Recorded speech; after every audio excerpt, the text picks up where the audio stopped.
Rebuilding Africatown, the city of Mobile is one step closer to groundbreaking on a new welcome center designed to showcase the community's history. Specifically, Africatown wants to bring attention to the Clotilda, the last slave ship to arrive in the U.S. It's an ugly part of our area's history, but also one no one should forget. Tonight, we are investigating whether this push to bring visitors to Africatown is really a good idea, considering recent revelations the soil, according to researchers, is tainted with dangerous chemicals. We're asking the city, is it really safe to move forward with the project? NBC 15's Rachel Wilkerson is investigating for us. Rachel? Kim and Greg, there is excitement within the community that Africatown will finally be highlighted like it should. Now we're asking, is there a risk of being highlighted for the wrong reasons? I see a lot of progress over here. Africatown, the town built on resilience and strength, fighting back the demons which haunted the area once populated with mistreated slaves smuggled into Mobile. It's a community whose ancestors have worked hard to create a new chapter, a new vision. It's an area Daphne Gilchrist Frison has called home since 1995. It has been neglected for a long time, and also with Mayor Simpson and everything coming in, I want them to help the people in the community. The discovery of the Clotilda 2 years ago put Africatown back on the map, re-energized the community, and brought hope for residents like Gilchrist Frison. I think it's great. Mobile Mayor Sandy Stimpson wants to put a spotlight on Africatown. It's an opportunity for the city of Mobile and the community, the Africatown community, to tell the story of the last slave ship that came, of the descendants, of the resiliency that occurred, that has occurred over the last century and a half. In 2014, before the discovery of the sunken Clotilda, Mayor Stimpson and the city began a study on Africatown. To make sure the goals of the future weren't disturbing the relics of the past, Stimpson says the city recently hired South Alabama to work with Vanderbilt on a cultural research study, which will use ground-penetrating radar.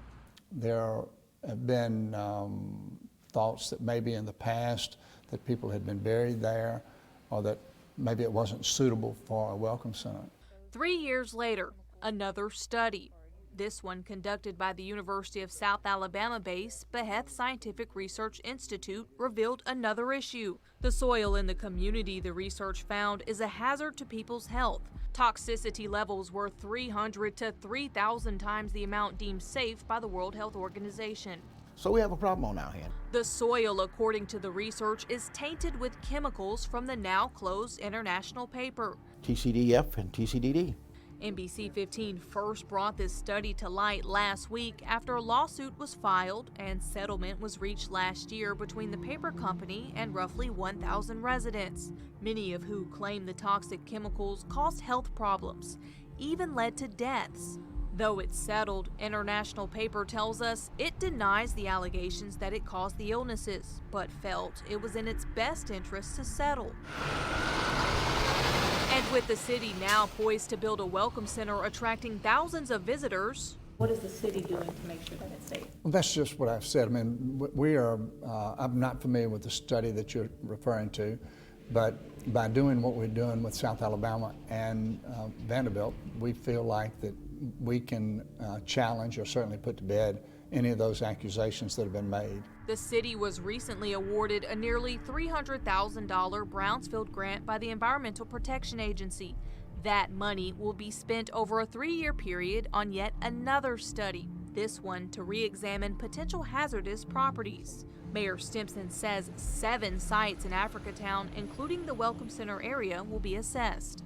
It too will identify any challenges or problems that may have occurred on those 7 specific sites. Are there any concerns with the old, International Paper Company or any of the old mills that were out there that, the city might find something that's problematic? So I think that those are things that obviously there's general concern for those types of facilities. If you identify chemicals that are in the soil, you end up ultimately having to clean it up through some kind of grants.